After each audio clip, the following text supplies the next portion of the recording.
Hi everyone, welcome to my podcast on a student professionalism. Today, I'll be dividing into two real-life scenarios faced by students where the right choices are not always easy to make. We'll explore how ethical standards, conformity, and conflict management all play a role in navigating this situation. Let's get started. Let's begin with Emma's situation. She's surrounded by classmates who cheat, and although she knows it's wrong, the pressure to fit in is intense.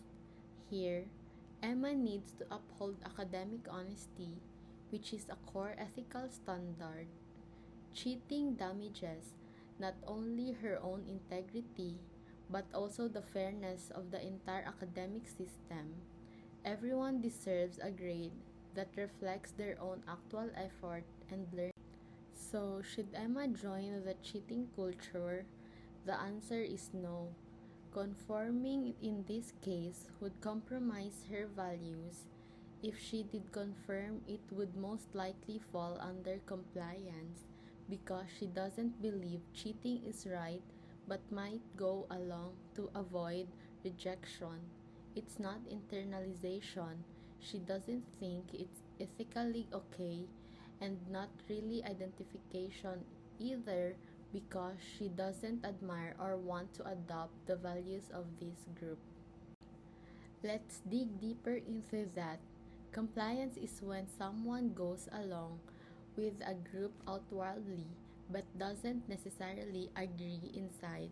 This is dangerous in Emma's case because it's forced her to betray her principles. On the other hand, internalization means believing in the group's norms, and identification happens when someone confirms to be part of a group they respect. Emma's just trying to avoid being left out. Now, what if Emma decided to address the cheating issue with her peers? The most effective conflict management style here would be collaborating. She can have open, respectful conversation, maybe by saying something like, I understand the pressure, but I don't feel right doing this. Maybe we can study together instead. This allows her to stay true to her values while opening dialogue and avoid hostility. So for the second scenario, now onto Alex's situation. He's in the group that expect him to take on extra work. The ethical standard here is fairness and equitable contribution. Everyone into the group should pull their weight.